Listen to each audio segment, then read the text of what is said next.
Amém, irmãos? Graça e paz, Igreja do Senhor Jesus, louvado seja o nome do Senhor, aleluia. Vamos estarmos juntos para adorar ao Senhor, para servirmos ao Senhor neste culto. O objetivo sempre é honrar o nosso Deus, ofertar a Ele o nosso louvor, a nossa adoração. E eu estava vindo para cá, passei assim na porta de alguns bares, e eles bem lotados de gente. Era 5h45 por aí, os bares bem lotados de gente. E eu fiquei pensando comigo, né, como o mundo é tão de ponta cabeça, né?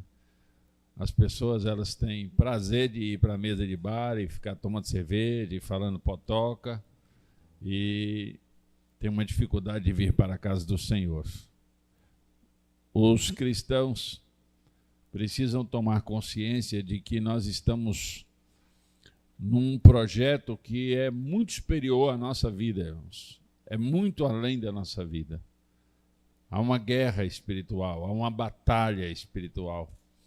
E essas almas que estão aí relaxadas, tranquilas, deixando o mundo passar por elas, elas precisam ser avisadas com urgência do perigo que elas estão correndo, no plano natural e no plano espiritual. Imagina que boa parte da nossa família vai para o inferno, irmão. Já pensou isso? Pessoas que nós amamos, colegas nossos de trabalho, amigos. Quando eu penso na minha família, aqueles que moram longe de mim, que não se converteram a Cristo ainda, eu fico pensando, meu Deus, vão sofrer eternamente. Essas pessoas precisam do Evangelho, precisam de ouvir a verdade do Senhor. A igreja precisa ter essa consciência de, no mínimo, estar na presença do Senhor, adorando ao Senhor, para que o Senhor possa, a seu modo, nos usar e nos fortalecer dentro desta visão que Ele tem de alcançar a humanidade com a sua santa e doce palavra, né? Então é um desafio muito grande. A outra coisa que nós precisamos ter em mente é que cada um de nós carregamos a nossa cota de dificuldades, de sofrimentos, de limitações. Cada um carrega aqui o seu fardo, a sua cruz, tanto a respeito das questões espirituais quanto das questões materiais. Todos nós enfrentamos. Ser crente, irmãos, não é estar numa rota perfeita e sem dores, e sem tribulações, e sem angústia. Ser crente é ter a esperança de que a nossa rota vai nos levar ao destino final, a salvação em Cristo Jesus. Essa é a nossa esperança. Permanecer firme, sem olhar para a direita e nem para a esquerda, mas para a frente, para o alto, de onde vem o nosso socorro. Então a gente vive dias difíceis, né? Algumas vezes eu venho aqui para a igreja e fico pensando, meu Senhor, por que o Senhor vai me conduzir para o altar para me pregar? E, na verdade, quando eu prego, a palavra toda veio para mim, para o meu coração, e me alimenta, e me satisfaz, e me fortalece, e me cura, e me restaura. Então, a palavra do Senhor é desse jeito, né? Amém? Todos são bem-vindos a essa casa de adoração. Graças a Deus por isso. Aos irmãos que estão online, que Deus abençoe vocês, e vocês possam ter a oportunidade de presencialmente estar adorando ao Senhor. Nós estamos na série O Avanço do Rei. E eu quero continuar nessa noite. 1 Coríntios capítulo 15, versículos 20 ao 22. 1 Coríntios capítulo 15, versos 20 ao 22. De fato, Cristo ressuscitou dentre os mortos, sendo as primícias dentre aqueles que dormiram, visto que a morte veio por meio de um só homem, também a ressurreição dos mortos veio por meio de um só homem. Pois da mesma forma como em Adão todos morrem, em Cristo todos serão vivificados. Amém? Graças a Deus. Esta é uma citação do apóstolo Paulo na sua carta aos Coríntios, e é uma citação maravilhosa, mostrando que o nosso Cristo ressuscitou, e assim como a morte entrou por um só homem, a ressurreição também entrou por um só homem, chamado Jesus Cristo. Nós, no início da série, nós falamos sobre os arautos do rei, os anunciadores, que foram os profetas, os patriarcas, os salmistas. Eles anunciaram a chegada do rei de forma encarnada. E assim nós vimos na semana passada, nós falamos sobre o fato do rei ter se encarnado, tabernaculado, para o sacrifício. Ele veio e tomou a forma humana para que ele fosse levado à cruz do Calvário e oferecendo-se em sacrifício pela redenção de todos nós humanos.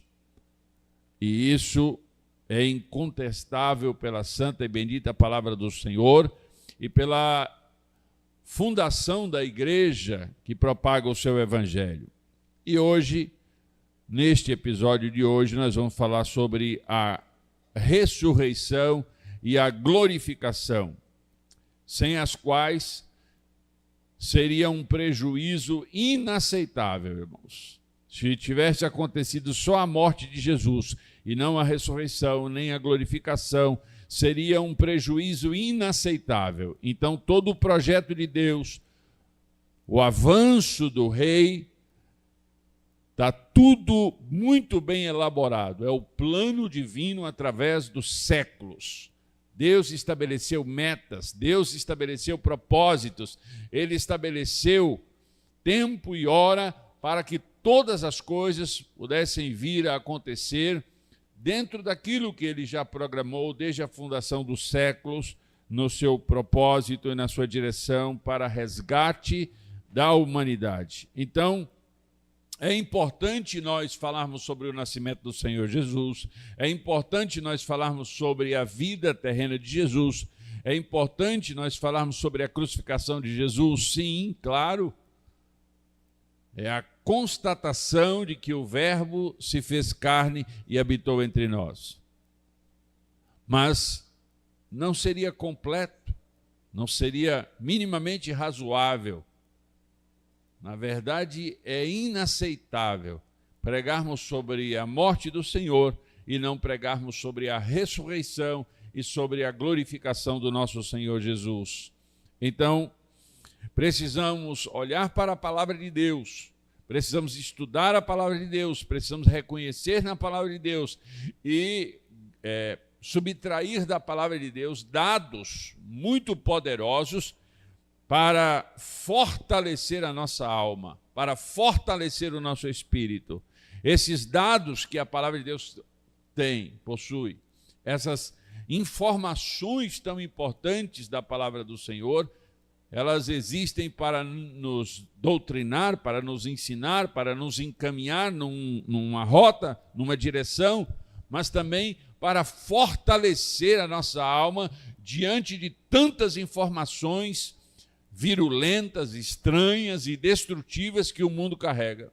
Então, a informação da palavra de Deus, ela nos dá ânimo, ela nos fortalece, ela nos dá uma direção muito clara.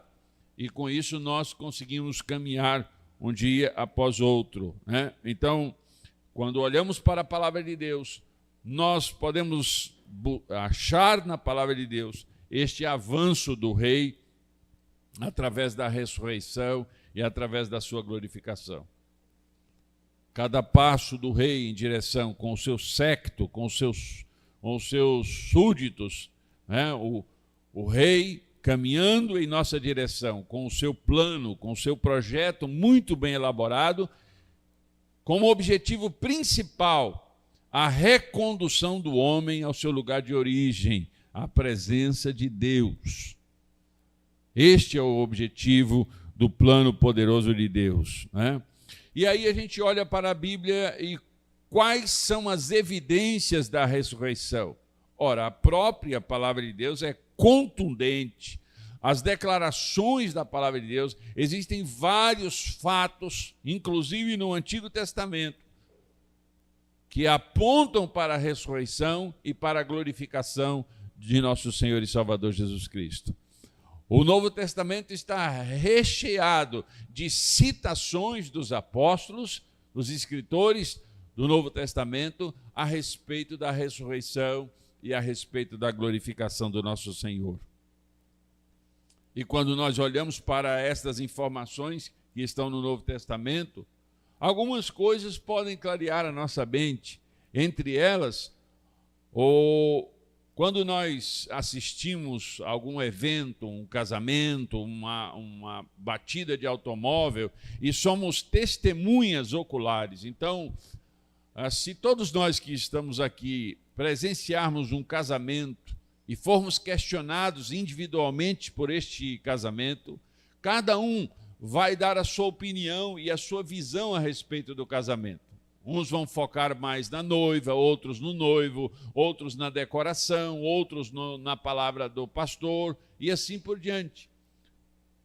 Se você, com um grupo de pessoas, assistir uma batida de automóvel e se tornar testemunha daquela batida, os policiais, quando colhem os testemunhos dos transeuntes, cada um tem uma percepção daquela batida. Ainda que contem o mesmo evento, ainda que relatem o mesmo episódio, a mesma situação, cada um tem uma particularidade, tem uma visão, tem um posicionamento a respeito daquilo que assistiu. Seja isto um encontro, uma batida de automóveis, um casamento, uma história, cada um de nós vamos apontar para uma direção que a nós é mais clara, é mais evidente individualmente. Então, quando nós olhamos para a palavra de Deus, o que nós encontramos? Primeiro, os 4 evangelhos, Mateus, Marcos, Lucas e João. Cada um deles apresenta Jesus de uma maneira. Mateus apresenta Jesus como rei. Toda a abordagem do evangelho de Mateus é apresentando Jesus como rei, da descendência de Davi. É muito claro o objetivo do evangelista ao apresentar Jesus como rei. O evangelho de Marcos apresenta Jesus como servo. Todo o evangelho, a proposta central daquele evangelho e a visão daquele escritor é apresentar o serviço de Jesus, a natureza servil de Jesus na terra. O evangelho de Lucas apresenta Jesus como filho do homem. Então, a proposta do evangelho de Lucas é apresentar Jesus desde Adão, a natureza humana de Jesus. Então, Lucas apresenta Jesus como filho do homem, como o homem encarnado, é a proposta central. É a visão dele a respeito de Jesus e a maneira dele testemunhar a respeito daquele Jesus a qual ele viu e ouviu.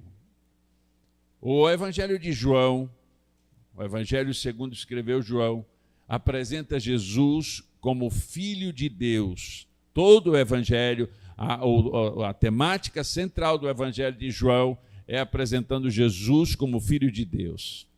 Primeiro capítulo, o primeiro versículo, o verbo era Deus, o verbo estava com Deus e o verbo se fez carne e tabernaculou entre nós. Então, desde o início, a proposta do evangelista João é trazer a divindade de Jesus para os seus leitores. Então, você veja bem,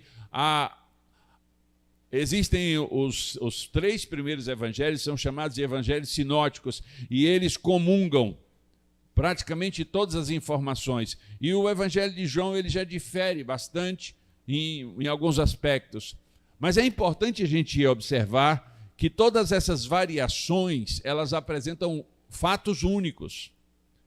Ainda que contadas por pessoas diferentes, com um enfoque e visão diferentes, os fatos, os relatos, as narrativas a respeito das curas, dos milagres, das conversações, das parábolas, dos discursos do Senhor Jesus, das interações entre os apóstolos e discípulos, ainda que sejam diferentes na sua forma de narrar, ainda que o seu enfoque seja diferente. Mateus diferente de Lucas, Lucas diferente de Marcos, Marcos diferente de João.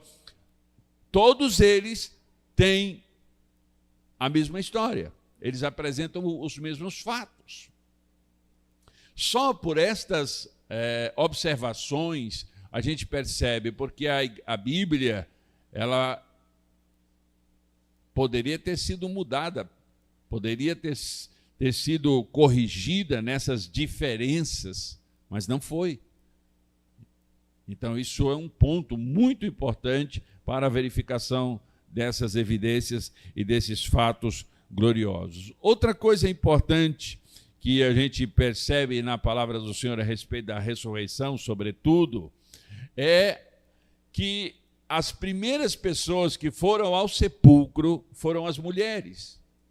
As mulheres é que tiveram o primeiro contato com o sepulcro após a morte do Senhor Jesus, e já no primeiro dia da semana, quando elas correm para lá, levando os perfumes, os bálsamos, para cumprir com o ritual de perfumar o corpo do Mestre, foram elas que tiveram contato com os anjos e foram elas que tiveram o primeiro contato com o Senhor Jesus.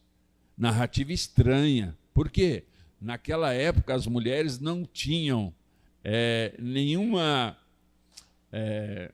nenhum respaldo da sociedade para que as suas palavras fossem consideradas como testemunhas. Então, se fosse um relato com o objetivo principal de falar esse relato é real, as mulheres seriam as últimas a serem inseridas, mas elas foram as primeiras, mostrando que o escritor não teve nenhum problema de apresentar as mulheres, em primeiro lugar, porque de fato isso ocorreu, e para ele não diz absolutamente nada além da realidade daquilo que aconteceu, porque depois houveram tantas outras marcações e estabelecendo a presença de Jesus ressurreto. Então, eu só queria dar esse apanhado para que vocês pudessem observar que a Bíblia, em vários períodos da história, pode ser modificada, pode ser adaptada à narrativa da igreja, mas isso não aconteceu.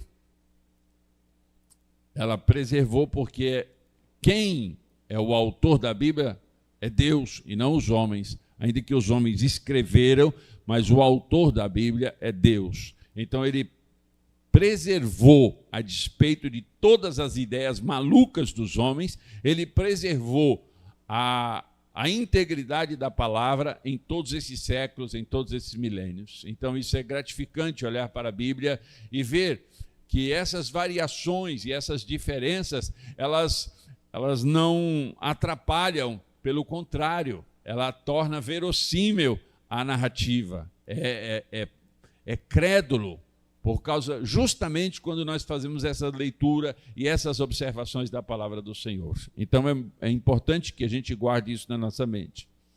Outra coisa importante é a ordem das aparições do Senhor Jesus na sua ressurreição. Mateus capítulo 28, versículo 9. E indo elas a dar as novas aos seus discípulos, eis que Jesus lhes sai ao encontro, dizendo: eu vos saúdo. E elas, chegando, abraçaram os seus pés e o adoraram.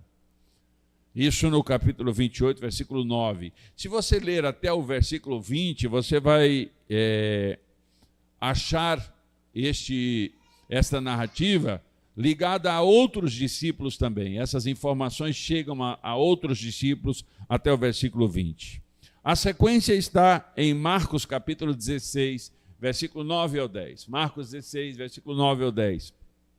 E Jesus, tendo ressuscitado na manhã do primeiro dia da semana, apareceu primeiramente a Maria Madalena, da qual tinha expulsado 7 demônios, e partindo, ela anunciou àqueles que tinham estado com ele, os quais estavam tristes e chorando. Então, essa citação, se você ler também até o versículo 20, você vai ver a interação dela com outros discípulos a respeito deste mesmo episódio que o texto está se relatando. Se você abrir a sua Bíblia em Lucas capítulo 24, versículo 9 e o versículo 10, e voltando do sepulcro, anunciaram todas essas coisas aos 11 e a todos os demais. E eram Maria Madalena, e Joana, e Maria, mãe de Tiago, e as outras que com elas estavam, as que diziam estas coisas aos apóstolos. Lucas capítulo 24, verso 9 ao 10. Se você ler até o versículo 53, você vai ver a interação dessas mulheres com os discípulos, e inclusive com o apóstolo Pedro. Olha como a palavra do Senhor vai conduzindo toda essa história e este fato, este evento poderoso no avanço do rei em nossa direção, que é a ressurreição de nosso Senhor. Ainda em João, capítulo 20, versículo 18, Maria Madalena foi e anunciou aos discípulos que vira o Senhor e que ele lhe dissera isto. Aí, se você ler até o versículo 29, você vai ver as mulheres, os discípulos, inclusive Tomé, dentro dessa narrativa da ressurreição do Senhor Jesus. Uma sequência de fatos, uma sequência narrada pelos 4 evangelistas, com um modo de dizer, com uma maneira de interpretar o evento, mas que todos coincidem com a mesma e principal situação, que é a ressurreição de nosso Senhor e Salvador Jesus Cristo. E aí a gente pode perguntar, qual é a natureza desta ressurreição? E eu quero que vocês saibam que a Bíblia dá claramente a natureza da ressurreição ao Pai. É autorizada por Deus Pai. Foi Deus que autorizou a morte e Deus que autorizou a ressurreição. Se você abrir a sua Bíblia em João capítulo 10, versículo 18, olha o que está escrito lá. Ninguém me tira de mim, mas eu de mim mesmo a dou. Tenho poder para dar e poder para tomar, tornar a tomá-la. Este mandamento recebi de meu Pai. Palavras do nosso Senhor Jesus Cristo, no capítulo 10 de João, afirmando que ninguém tinha o poder de tomar a vida dele, ninguém tinha o poder de tirar a vida dele, mas ele mesmo estava entregando, ele mesmo, gentilmente e gratuitamente, estava oferecendo-se em sacrifício como o Cordeiro perfeito, para um sacrifício perfeito. Aí ele finaliza esta citação aqui do versículo 18, este mandamento, ou seja, essa ordenança, esta ordem eu recebi do meu Pai, ou seja, ele teve a autorização de Deus para entregar a vida para o sacrifício. O apóstolo no livro de Atos, capítulo 3, capítulo 13, versículos 30 e o versículo 32, diz assim, mas Deus o ressuscitou dentre os mortos, Deus a cumpriu a nós, seus filhos, ressuscitando a Jesus. A afirmação do apóstolo, quando ele declara a ressurreição dentre os mortos, Deus a cumpriu em nós, seus filhos, ressuscitando a Jesus, fazendo referência a promessas antigas que agora culminava neste fato poderoso e glorioso. Ainda o apóstolo Paulo no livro de Romanos, capítulo 1, versículo 4, Romanos capítulo 1, versículo 4, ele declarado o Filho de Deus em poder, segundo o Espírito de santificação, pela ressurreição dentre os mortos, Jesus Cristo nosso Senhor. Essas são as afirmativas, são as declarações dos apóstolos, declarado o Filho de Deus em poder, segundo o Espírito de santificação, pela ressurreição dentre os mortos, Jesus Cristo nosso Senhor. Então o apóstolo Paulo confirma as mesmas palavras dos evangelistas, dos 4 evangelhos, dos apóstolos que publicaram essas afirmações, e no livro de Atos, vários discursos e apresentações de vários apóstolos, nomeando a ressurreição como fato real e claro. Não havia dúvida para a igreja daquela época deste evento tão glorioso e tão poderoso que foi a ressurreição do nosso Senhor e Salvador Jesus Cristo. Então, quando eu olho para a Bíblia, irmãos, eu preciso ver este aspecto, não só que foi anunciado, não só que foi publicado nos antigos escritos, mas também foi confirmado pelos apóstolos e pelos discípulos que conviveram e se relacionaram diretamente com o Rei encarnado, Jesus Cristo. E esta ressurreição, este fato é bíblico, é uma declaração que jamais poderia ter sido anunciada, porque a igreja não poderia subsistir, a igreja não poderia continuar sendo igreja se não tivesse fundada nessa base sólida, nessa plataforma poderosa chamada ressurreição de nosso Senhor e Salvador Jesus Cristo. Outro episódio da ressurreição que a gente vê na palavra do Senhor é a transformação do corpo do Senhor Jesus. Olha o episódio de Lucas capítulo 24, versículo 31. Abriram-se então os olhos e o conheceram, e ele desapareceu-lhes. Este fato se dá quando o Senhor Jesus vai com os discípulos, descendo para a aldeia chamada Emaús, e ele é convidado a participar da refeição, e quando ele é convidado a fazer a oração, e ele abençoou, e então eles abriram os olhos e conheceram que ele era Jesus, que ele era o Senhor, e ele desapareceu instantaneamente na frente dos discípulos. Aí uma situação, aí já não é um corpo mais plenamente humano, mas agora a divindade dele se mostra, a divindade dele se apresenta. Ainda Lucas capítulo 24, versículo 34, os próprios discípulos de Emaús, eles correm para se encontrar com os discípulos. Quando ocorreu esse evento em Emaús, eles sobem para Jerusalém correndo para se encontrar com os discípulos, com os outros apóstolos, e então eles relatam, os quais diziam, ressuscitou verdadeiramente o Senhor e já apareceu a Simão. Essa foi a declaração daqueles discípulos dentro da reunião dos 12. E aí o versículo 36 poderoso acontece. Olha o que o versículo 36 de Lucas 24. E falando ele estas coisas, o mesmo Jesus se apresentou no meio deles e disse-lhes, paz seja convosco. A aparição de Jesus entre os 11 e desta maneira narrada, desta maneira declarada, a evidência do sobrenatural e de um corpo glorificado. Ele teve o seu corpo renovado sobrenaturalmente. A ação sobrenatural foi visível na vida do Senhor Jesus. Ele conseguia aparecer, ele conseguia desvanecer, ele conseguia se mover de um lado para o outro de maneira sobrenatural. Então, aí a gente pode pensar, então não foi o corpo carnal, não foi o corpo de carne e osso que ressurgiu. Aí a Bíblia mostra claramente que foi o corpo carnal, né? Mulheres, lá em Mateus capítulo 28, versículo 9, que nós já lemos, as mulheres abraçaram seus pés e o beijaram. Aí a gente vê em Lucas 24, 30 e João 21, 12, que ele comeu com os seus discípulos após a ressurreição.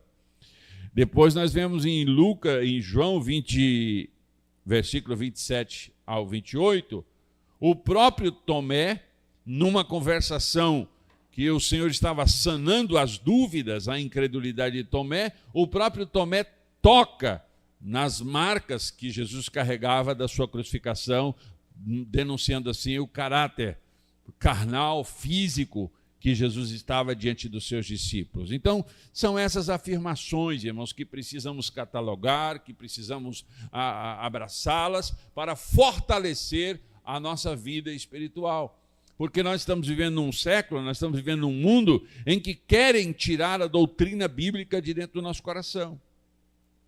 e querem desfazer as verdades bíblicas de dentro da nossa alma. E a gente precisa buscar essas informações cada vez mais, com mais intensidade, com mais humildade, uma busca incessante para que a nossa alma, que o nosso espírito seja fortalecido no Senhor, concernente às doutrinas da palavra do Senhor. E aí você pode perguntar, então, qual é o valor da ressurreição para a igreja? Qual é o valor da ressurreição para a igreja? O apóstolo, Atos capítulo 17, versículo 31.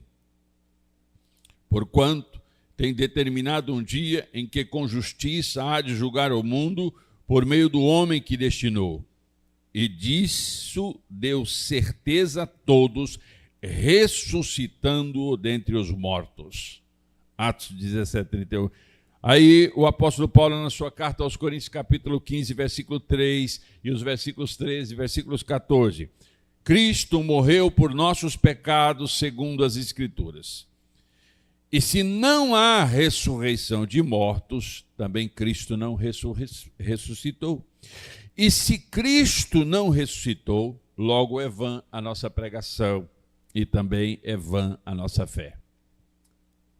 Ou seja, quando nós estudamos a respeito da ressurreição do Senhor Jesus, a gente precisa ter em mente que se nós não crermos e se nós não estivermos fortalecidos quanto à doutrina da ressurreição, a fé que professamos, ela é nula, ela é vã, ela é inexistente.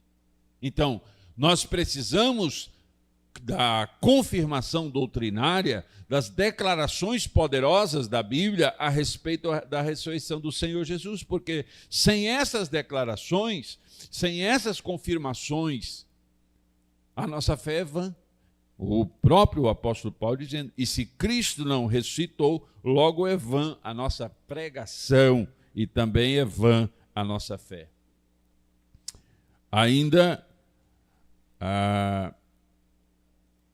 no versículo 25, 26 de João 11, disse-lhe Jesus, eu sou a ressurreição e a vida. Quem crê em mim, ainda que esteja morto, viverá. E todo aquele que vive e crê em mim, nunca morrerá. Crês tu isto? O que esse versículo tem a ver aqui? Foi através do poder da vida de Jesus Cristo, foi através do poder da ressurreição de Jesus Cristo, que esta ressurreição, que este evento poderoso também nos alcança. Sem este evento poderoso, nós não seríamos alcançados pelo perdão dos pecados, pela remissão. A obra de redenção seria ineficiente sem a ressurreição, porque o objetivo é que um homem transgrediu e tirou-nos o direito de uma eternidade na presença do Senhor. Um homem eterno morreu e nos deu o direito de eternidade na presença de Deus.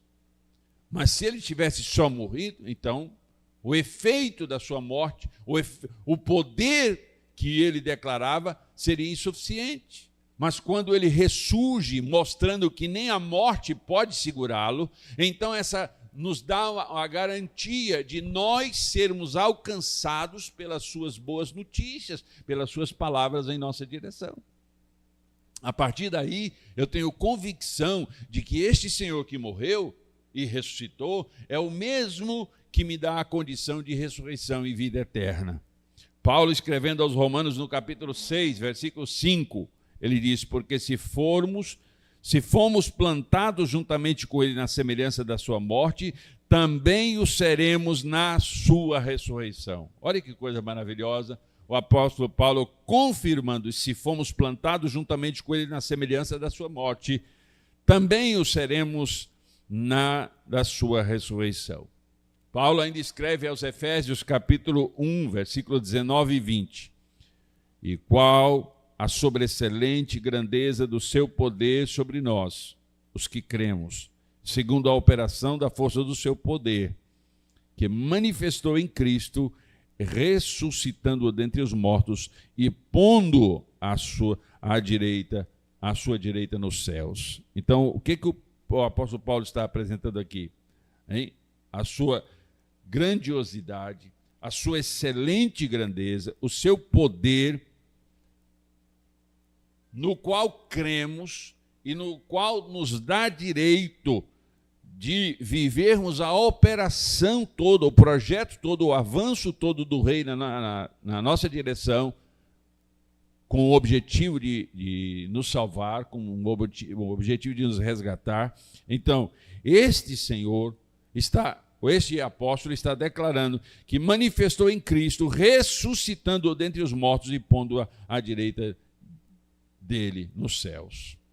Então, não só aqui no apóstolo Paulo, no capítulo 1 de Efésios, não só ele está falando sobre a grandeza desse poder, não só ele está falando sobre o fato da ressurreição ser passivo na mente dele, era ponto passivo na sua mente a ressurreição, mas aí ele dá um novo ponto interessante e glorioso, porque aí sim mostra que o avanço do rei, ele não só foi anunciado, ele não só encarnou, ele não só ressuscitou, mas há um outro nível, um outro passo do avanço do rei em nossa direção, que é e pondo-o à sua direita nos céus.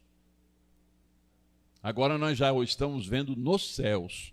E ainda o apóstolo Paulo, na sua carta aos Colossenses, capítulo 2, versículo 12. Sabe, irmãos, quando nós trazemos aqui muitos versículos bíblicos, eu não quero que seja enfadonha essa pregação, e eu poderia até pegar só um versículo desse e caminhar aqui sobre algum... Mas eu quero que você perceba que a leitura bíblica, quando nós olhamos para a palavra, é nela que devemos ser fortalecidos, é nela que devemos achar respaldo para a nossa vida cristã. Não são as minhas falas, não são as minhas informações, não são as minhas apreciações, não são as minhas experiências, ainda que elas sejam importantes, porque eu sou testemunha. Mas não é isso. Eu não estou aqui porque eu carrego em mim a salvação. Eu estou aqui porque eu sou um mensageiro, eu sou um arauto, ok?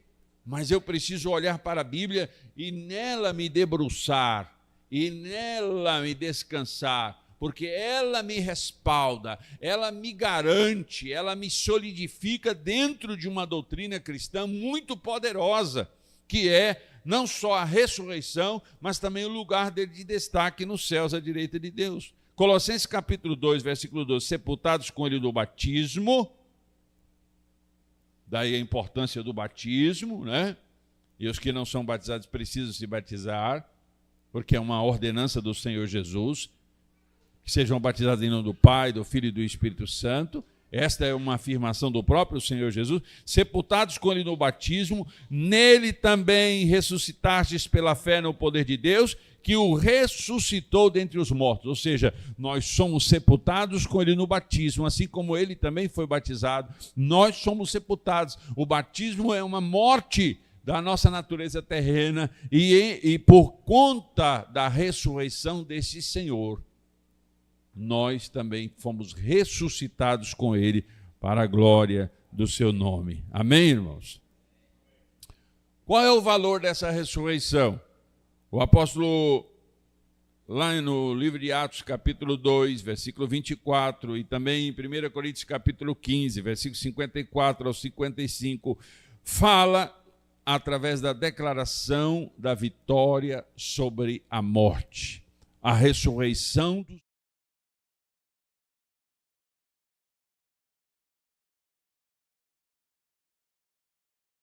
da morte não pôde deter Jesus. Ele rompeu as prisões da morte, ele rompeu as algemas da morte e ele ressurgiu. Então a declaração é muito evidente através do poder sobre a morte. Depois, o valor da ressurreição através da revelação da sua identidade divina. Nós já lemos esse texto. Está lá em Romanos capítulo 1, versículo 4, apresentando Jesus como Filho de Deus ressurreto. Depois nós vemos em 1 Pedro capítulo 1, versículo 3, através do novo nascimento e da regeneração. Depois nós vemos através do perdão e da justificação em Romanos 4:25 e 1 Coríntios capítulo 15, versículo 17. Ou seja, a ressurreição do Senhor, a vitória sobre a morte, não foi só um fato maravilhoso e glorioso, mas extremamente significativo e necessário no avanço do rei. Porque sem esta ressurreição, nada disso que estou citando aqui poderia acontecer. A revelação da identidade dele como Filho de Deus, porque o Filho de Deus tem o poder sobre a morte. Não poderíamos falar sobre novo nascimento e regeneração sem a ressurreição do Senhor Jesus. Não poderíamos falar sobre perdão e justificação sem a ressurreição do Senhor Jesus, porque senão ele não teria sido triunfante, ele não teria sido vitorioso. E este aspecto da ressurreição é que faz essa garantia. Então, a palavra do Senhor, quando ela traz tudo isso, e Paulo ainda no capítulo 6 da sua carta aos Coríntios e no capítulo 4 da sua segunda carta aos Coríntios, o que ele faz? Ele fala sobre a transformação dos que creem na ressurreição. Ou seja, o fato é que a ressurreição do Senhor indica uma série de importantes movimentos do céu na direção do povo, na direção de nos resgatar, de nos salvar e de nos transformar. Mas ele também, nesses dois textos aqui das cartas de Paulo aos Coríntios, ele fala sobre a transformação dos que creem na ressurreição. Ou seja, um passo a mais na direção do projeto de Deus, que é modificar a natureza pecaminosa, transgressora do homem, numa natureza nova, num novo nascimento, regenerados a partir do Espírito, nascidos de Deus, nascidos da água e do Espírito, e não da carne. Essa é a proposta da palavra do Senhor. Então, se você pegar o Novo Testamento e caminhar pelo Novo Testamento, todas as pregações dos apóstolos, dos discípulos, desde o apóstolo Pedro fazendo o seu primeiro discurso e ganhando 3.000 almas para o Senhor, o discurso de Estevão, pregando a palavra com audácia, e todos os outros, você vai verificar que todas essas pregações não só fazem afirmação do anúncio dele lá do Antigo Testamento, como fazem menção dele nascendo entre os homens, mas sobretudo fazem menção da ressurreição do Senhor Jesus, sem a qual não poderíamos estar aqui falando nessa noite. Então, uma evidência bíblica, uma declaração pública da ressurreição do Senhor Jesus. E se pararmos aqui? E se dissermos, Jesus ressuscitou? Então ele ia morar na terra? Então aí finalizou o projeto? Não. O plano é através dos séculos. Então existe um outro passo, existe um outro avanço. Qual é o avanço agora? O nome é a glorificação através da ascensão. Olha o que o apóstolo escreve, cita, no capítulo 1 de Atos, versículo 9 ao 11. Tendo dito isto, foi elevado às alturas, enquanto eles olhavam, e uma nuvem o encobriu da vista deles, e eles ficaram com os olhos fixos no céu, enquanto ele subia. De repente, surgiram diante deles 2 homens vestidos de branco, que lhes disseram: Galileus, por que vocês estão olhando para o céu? Este mesmo Jesus que dentre vós foi elevado ao céu, voltará da mesma forma como vistes ir. Esta declaração foi para os judeus, porque é desta maneira que Jesus voltará para os judeus. Mas o foco aqui desta palavra é: tendo dito isto, foi elevado às alturas enquanto eles olhavam, e uma nuvem o encobria da vista deles. Ou seja, aqui neste capítulo, nós estamos vendo um outro passo dentro do projeto de Deus, dentro do projeto do grande rei, na nossa direção. Aqui é a glorificação. Ele está sendo... Esta é a citação. Estevão, lá no capítulo 7 de Atos, olha o que Estevão diz. Mas Estevão, cheio do Espírito Santo, levantou os olhos para o céu e viu a glória de Deus e Jesus de pé à direita de Deus e disse: vejo os céus abertos e o Filho do Homem de pé à direita de Deus. O que foi isso? Estevão é conclamado que o primeiro mártir da igreja após a morte do Senhor Jesus. Então esse diácono, Estevão, veemente pregador da palavra do Senhor, cheio do Espírito Santo, ele está sendo apedrejado, está sendo morto por aquela sociedade incrédula e transgressora, e ele tem uma visão aberta, ele está cheio do Espírito Santo, ele tem uma visão aberta espiritualmente, ele vê o nosso Senhor Jesus no céu, já à direita de Deus. Olha que visão gloriosa. Ele estava sendo apedrejado, estavam matando ele a pedras, porque ele estava pregando a mensagem do Senhor. Neste período, neste instante da sua morte, enquanto ele pregava, ele faz a oração, pedindo ao Senhor que não lhes cobre por esse pecado, e ainda Deus dá a ele um vislumbre da presença do Senhor no céu, ou seja, Estevão está vendo Jesus à direita de Deus, em pé, olhando para ele. Então isso aqui, essa citação aqui, ela é gloriosa porque mostra Jesus já no céu. Assim como os anjos avisaram aos servos do Senhor, chamados galileus, né, os apóstolos que estavam ali, olha, esse mesmo Jesus que o viste subir, ele há de voltar, falando da sua ascensão. Aí Estevão já vê Jesus à direita de Deus. Paulo, escrevendo na sua carta aos Coríntios, capítulo 12, versículo 2, o que é que ele fala lá? Olha o que o texto diz. Conheço um homem em Cristo que há 14 anos foi arrebatado ao terceiro céu. Se foi no corpo ou fora do corpo, não sei. Deus sabe.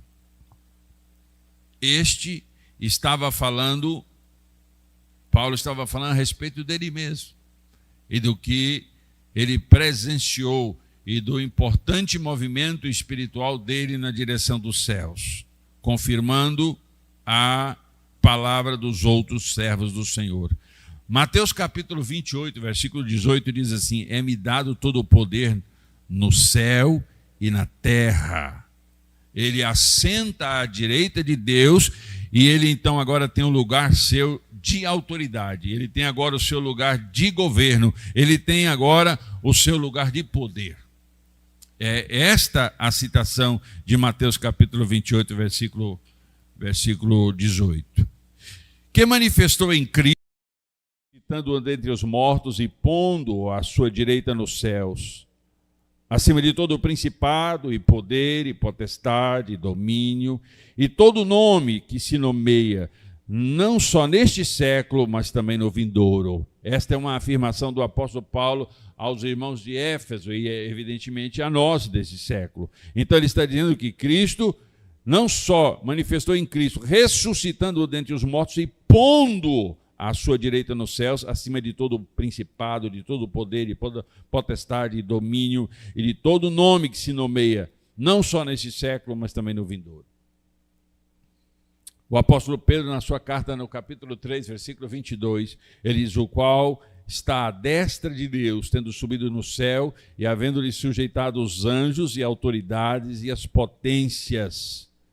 Narrativa essa que o apóstolo Paulo, na sua carta aos Coríntios, capítulo 15, versículo 27, também faz a mesma coisa. O apóstolo Pedro está afirmando: o qual está à destra, ou seja, à direita de Deus, tendo subido ao céu e havendo-se sujeitado aos anjos e às autoridades e às potências.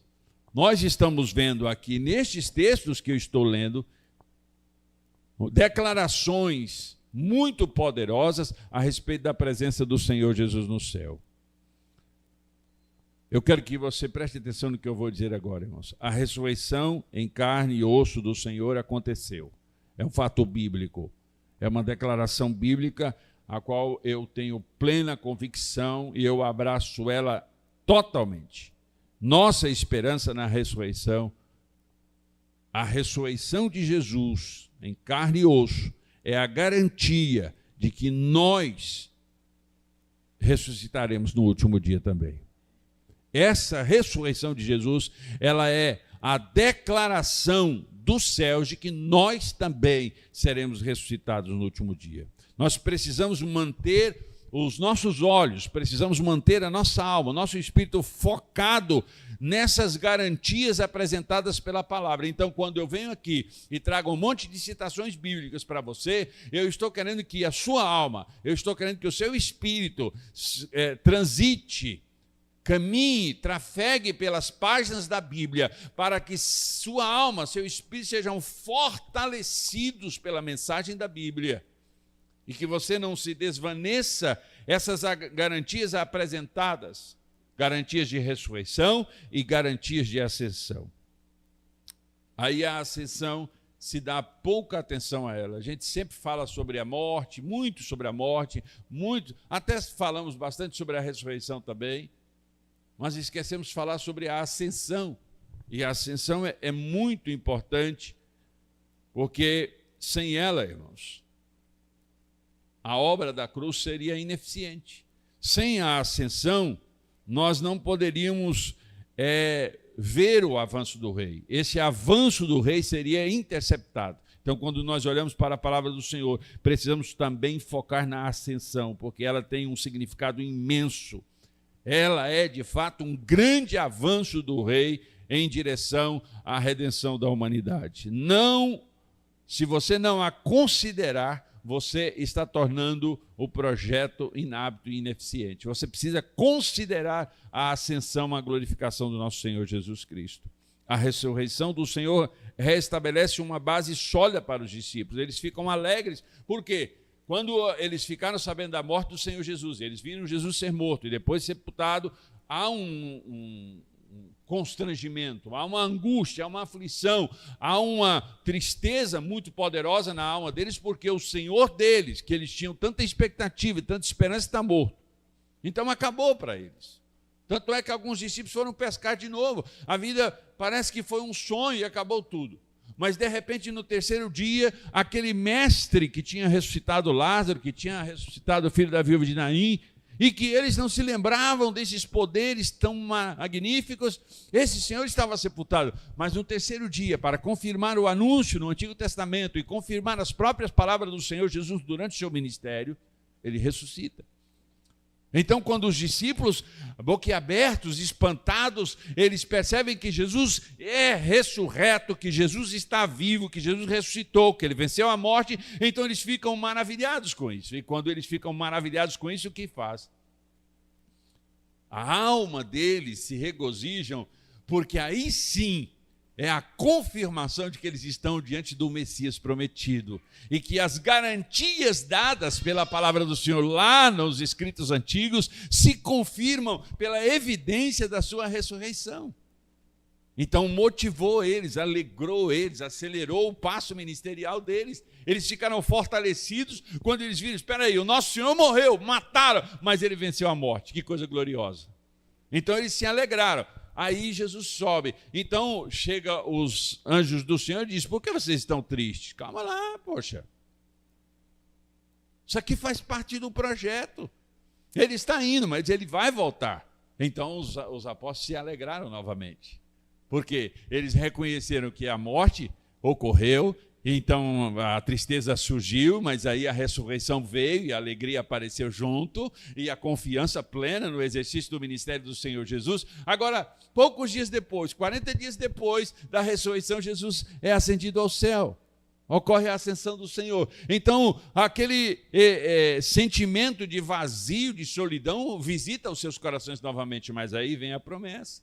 O próprio Jesus havia dito, vocês não estarão órfãos, eu mandarei um que ficará convosco todos os dias, e há de vos consolar, e há de guiar-vos em toda a verdade, justiça e retidão. Então, quando eles recebem isso, eles não ficam tristes. Agora, o Espírito Santo é enviado, sela a alma deles, sela o espírito deles, fortalecem eles. Há ali a confirmação de que Jesus foi, mas ele enviou um consolador e um guia poderoso, e ali é o selo do rei, dizendo, vocês agora são os meus arautos, são os meus anunciadores, eu quero que vocês proclamem, porque eu me recolhi aos céus, Eu tenho um projeto em andamento e vocês agora fazem parte, vocês são súditos do meu reino. Então caminhem nessa proposta. E eles se alegraram novamente, né? Essa ressurreição e foi uma virada, mas a ascensão foi uma virada maior. A ressurreição foi uma virada importante, porque selava não só os anúncios anteriores, mas também confirmava aos seus apóstolos e discípulos que aquele Senhor realmente é o Senhor prometido. Mas a ascensão, irmãos, marcou o início de novas coisas. Agora enxergamos através de alguns salmos. Se você abrir a sua Bíblia no Salmo 22, o que a gente vê lá no Salmo 22? Deus meu, por que me desamparaste? O Salmo 22 está na categoria apresentando o sofrimento do Senhor Jesus na cruz. Aí você vai para o Salmo 24. Olha o que o Salmo 24 diz: levantai, ó portas, as vossas cabeças, levantai-vos, ó entradas eternas, e entrará o Rei da Glória. No versículo 3 do capítulo 24, quem subirá ao monte do Senhor, ou quem estará no seu santo lugar? Salmo 22 apresenta toda a morte do Senhor Jesus. Salmo 24 está dizendo aqui: levantai, ó portas, as vossas cabeças, levantai-vos, ó entradas eternas, e entrará o Rei da Glória. Aí o versículo 3 é a pergunta: quem é este que entrará no santo lugar? Subirá no monte do Senhor? A resposta está no Salmo 23, entre o 22 que apresenta a morte e o 24 que apresenta o triunfo. Salmo 23, olha o que o Salmo 23 diz: habitar na casa do Senhor para sempre. O pastor das ovelhas habitará na casa do Senhor para todo sempre. Olha só como a palavra do Senhor é gloriosa, é preciosa, porque ela está totalmente entrelaçada. Salmos que um pastor estava salmodiando nas pastagens do seu pai, cuidando das ovelhas, mas visitado pelo Espírito de Deus, dando a ele com lucidez todo o encaminhamento, toda a trajetória de um rei que avançava na direção da redenção do seu povo. E agora os portais eternos estão esperando por ele. Então vemos aqui, quando nós olhamos para esse texto, aí eu quero que a sua mente agora se abra para um panorama geral. O nosso Cristo ressurreto. Quando Jesus veio para a terra, ele abriu mão de sua majestade, ele abriu mão de seu poder. Está lá em Filipenses capítulo 2. Ele se humilhou e humilhou-se até a morte de cruz. O céu ficou sem ele.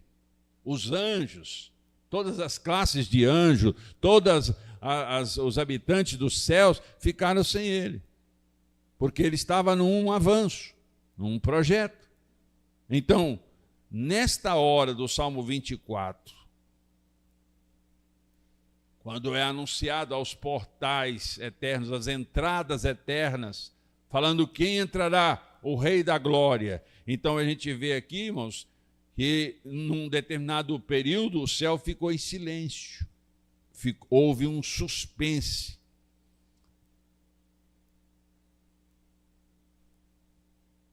Aí a gente vê nesse Salmo 22 que o Senhor Jesus foi executado numa terrível cruz, ocorreu o inominável abandono, o silêncio do túmulo, não foi? Da sepultura, a angustiante desolação, toda essa trajetória marcada nos escritos antigos e vivenciada pelos apóstolos e pelos discípulos do Senhor Jesus. Agora o Senhor ressuscita dos mortos e é levado aos céus. Então os anjos, as miríades celestiais, os céus agora estão em festa, porque o Cristo, o Filho de Deus, aquele que veio à terra anunciado pelos escritos antigos há muito, agora ele é assunto aos céus, ocorre a ascensão, ele está indo para os céus. Então os anjos, as miríades celestiais, todos estão em movimento. Ele está vindo aí. Quem está vindo? O Rei da Glória. Quem está vindo? Ó portais eternos, ó portas, tentem, se organizem, ele está vindo aí, ele está chegando, ele tem todo o poder acontecer nos céus, na terra e embaixo na terra. A grandiosidade desse ser é esplendoroso. Ele está marchando em direção ao céu. Preparem-se, ele está chegando. Uma alegria, um movimento no céu, porque o Cristo crucificado rompeu com os grilhões da morte e então deu as diretrizes para os seus discípulos e foi assunto aos céus. Os céus não se alegraram com a presença do nosso Senhor? Os céus não se festejaram com a presença do Senhor? É claro que sim. E por quê? Porque ele estava no lugar dele, ele está no lugar dele, ele está no céu, à direita de Deus, com todo o poder. É este Senhor, irmãos, é essa a visão da ascensão, é essa a visão da glorificação, é essa visão do regresso ao céu. Quando a gente para pensar sobre isso e vê esses capítulos 22, 23 e 24 dos Salmos, a gente fica pensando como que o céu esperou por esse momento, esse poderoso evento. E tudo dependia disso. Ele precisava chegar no lugar dele, ele precisava chegar no céu. A preparação foi feita aqui na terra, a morte na cruz, todo o serviço que foi feito na cruz, toda a divulgação, as escolhas dos apóstolos, tudo isso deveria acontecer. Mas era um tempo, foi 33 anos e 6 meses. Então ele foi para o lugar de onde ele veio. Eu vou para junto do meu Pai, onde sempre estive, onde é o meu lugar. E o que ele está fazendo? Aí é o seu quartel-general, aí é a sua central de serviços, não é? Ali estão todas as diretrizes, todas as necessidades divinas são supridas nos céus. Tudo de que ele precisa, toda a glória, toda a majestade, todo o poder está no céu com ele. Então, este glorioso rei avança no seu projeto. Diga comigo assim: não dá para prosseguir sem que ele esteja de volta no céu. Era necessário, irmãos, que ele estivesse no céu. Não dá para prosseguir sem que ele esteja de volta no céu, no lugar dele, no lugar de origem. Tudo esperava por isso, tudo estava suspenso até que isso ocorresse. Então a gente precisa olhar para a palavra e ver que a ascensão, essa exaltação, essa glorificação do nosso Senhor e Salvador Jesus Cristo é um grande avanço do Rei em nossa direção. É uma das mais importantes etapas do seu glorioso plano, que aí é a constatação, não só de onde emana o seu poder, de onde emana o plano, de onde emana toda a autorização para um projeto de redenção da humanidade. Quando nós olhamos para estes episódios na Bíblia. E então tudo volta a isso. Tudo está no céu. O céu detém todos os interesses de Deus. E a gente precisa olhar para a palavra e enxergar isso. Lá é o lugar próprio dele. E essa dispensação é marcada com o seu retorno ao céu. E aí, quando nós olhamos para a palavra e vemos que o céu é o lugar dele, olhamos para a palavra, lá é o lugar marcado, é o seu centro de operações. A gente precisa entender que o Rei ressurreto, glorificado, está no céu. Mas ele está no céu fazendo o quê? Aguardando. Aguardando o quê? Aí volta para a humanidade, irmãos. Aguardando o movimento dos humanos em direção ao portal de acesso. Ele abriu um portal. Ele abriu uma porta chamada graça. Esse é um portal de acesso. Então, agora ele está aguardando. Ele fez tudo o que precisava fazer. Ele projetou, ele executou o plano. E então agora ele está sentado à direita de Deus, esperando por nosso movimento. Agora nós nos movimentamos, agora nós estamos indo na direção, ou não.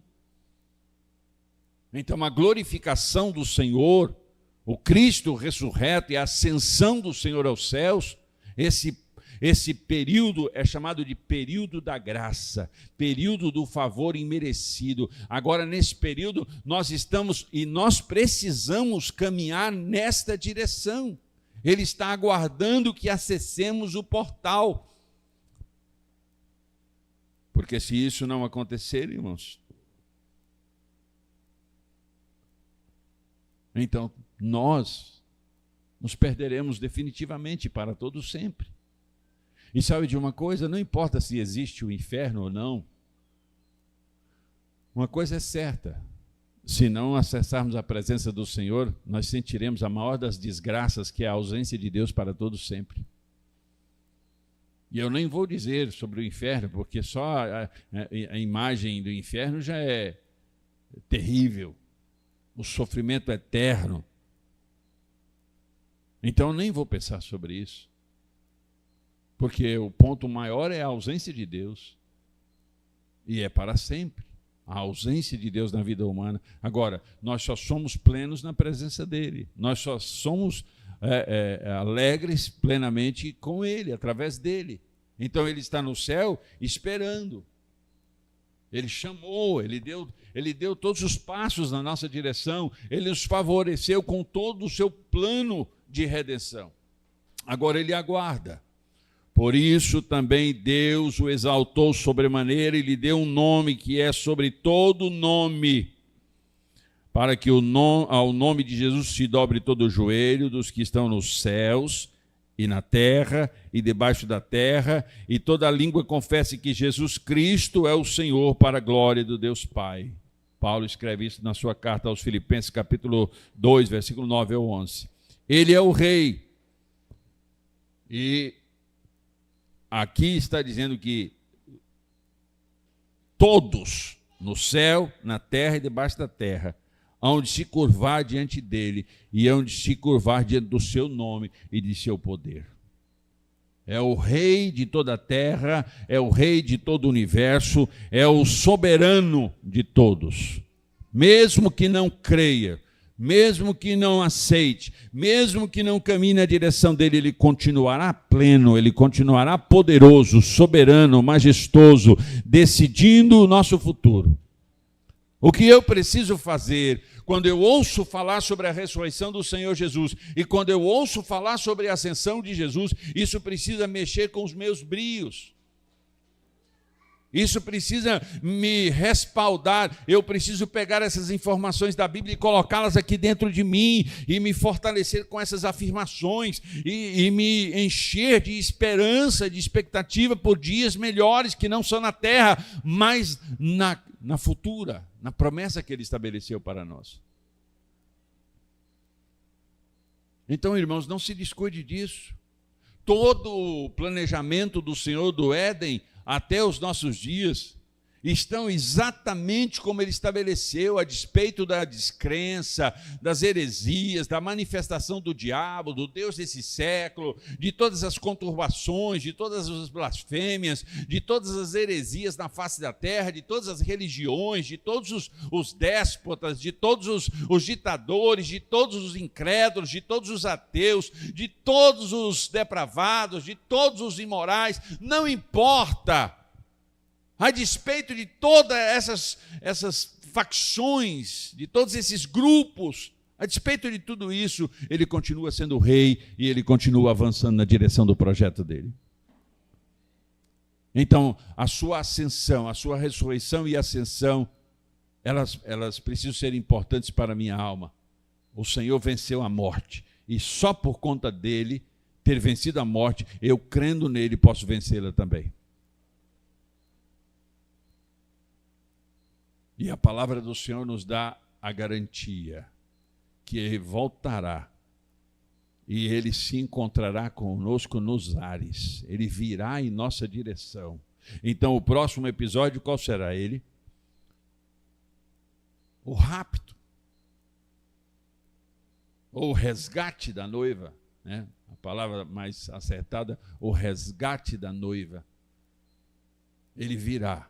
Então, o próximo avanço do Rei é é o arrebatamento da igreja. A igreja será arrebatada. E nós vamos ver isso no próximo domingo, no nome do Senhor Jesus. Amém? Até aqui, nós falamos de coisas que muitas vezes nós estamos tão focados, irmãos, no natural, em comprar uma casa, em comprar um carro, em fazer viagens. Nós estamos tão focados nas desgraças humanas, nos prejuízos. Nós estamos tão, nós sonhamos tanto com a terra. Nós estamos tão assim, o Deus desse século, o mundo que jaz no maligno, está com uma mente, com um discurso tão poderoso, uma narrativa tão poderosa, que está tirando os nossos olhos do alto. O apóstolo Paulo diz aos Colossenses, no capítulo 3, que nós devemos pensar nas coisas que estão lá de cima. Essa vida nossa aqui, irmãos, olhe para mim, essa vida nossa aqui é temporária, é efêmera, passageira, rapidinho acaba, logo acaba. Então, você não fique preocupado. Eu não estou dizendo que não precise trabalhar, que não precise se planejar e se organizar, não é isso. Mas você precisa entender que a sua vida cristã e a sua vida espiritual é mais importante do que a natural, irmãos, porque a natural é só 60, 80, 100 anos de idade e acabou. Mas e a eterna? Eterna, que vai ser séculos dos séculos, dos séculos, dos séculos. Onde você vai passar a sua eternidade? Qual o seu destino eterno? Distante de Deus ou ao lado do Senhor Deus? Segundo o Senhor Jesus, Ele nos colocará para governar as nações. A igreja dele será parceira de governo dele. Já pensou que coisa gloriosa? Nós somos chamados de a noiva do Senhor. Então nós com Ele governaremos as nações da terra no reino milenar, que nós vamos falar disso num dos episódios da terra, do Avanço do Rei. Então acorde, igreja, abra o olho, abra o olho. Um tempo desse, eu tinha 30, eu já estou dobrando. Tinha cheio de expectativa, de achismo. No final das contas, eu só sou o que Deus quiser que eu seja. Eu só vou aonde Ele permitir que eu vá. Então, abra os seus olhos, irmãos, e olhe para os céus. É de lá que vem o nosso socorro. É o Senhor. Ele foi assunto aos céus. Ele está à direita de Deus Pai. Ele está intercedendo por nós. O seu Espírito Santo está na terra, movimentando-se em nossas vidas, nos convencendo do nosso pecado, nos convencendo da justiça, nos convencendo do juízo. Haverá um julgamento, haverá um decreto de morte eterna, e eu não quero estar nesse decreto. Eu não quero que você esteja nesse decreto. Então seja mais crente, mais fervoroso. Volte para a casa do Senhor com ânimo, com coragem. Venha participar dos cultos com ânimo, com coragem. Nós vamos fazer um monte de crente fazendo caminhada no final da tarde de domingo. Um monte de crente indo para as lanchonetes no final de domingo, porque não querem mais cultuar. Não, eu vejo uma mensagem na internet, eu vejo uma mensagem. Você precisa de fazer um esforço na direção do rei, porque o rei, desde o início, faz esforços em sua direção, irmãos. Pelo amor de Deus, abre a sua cachola, abre o seu coração e olhe para o seu Senhor e diga: Senhor, eu sei do teu avanço na minha direção e eu quero me mover na sua direção também. Eu quero agir na sua direção também, Senhor. Essa desgraça de mundo, um mundo pervertido, um mundo indecente, um mundo violento, um mundo injusto, um mundo transgressor, um mundo cheio de mortes, de doenças, A gente precisa ser uma voz poderosa na terra para anunciar a mensagem de salvação, dizendo: ei, o nosso rei está vindo. A trombeta, o arauto do rei anunciará: eis o noivo, ele anunciará. Você precisa saber que ele ressurgiu dos mortos e ele foi assunto aos céus, elevado aos céus, e está à direita do Pai, esperando que eu entre pelo portal de acesso, esperando que eu e você, que esta congregação, acesse esse portal, que nós entremos por ele cheios de fé, de esperança, de alegria, dizendo: Maranata, ó Senhor, Maranata, Maranata, Maranata, ora vem, Senhor Jesus, ora vem, Senhor Jesus. Essa expectativa poderosa da minha alma em relação ao que vem do céu, porque da terra não tem que ter esperança na terra, irmãos. Nenhum governo modificará a terra a não ser o anticristo. Vai entrar um governo, vai sair, vai entrar outro, e as coisas continuam amareladas. Mas se você olhar para o Rei da Glória, você vai ver ele que foi ontem,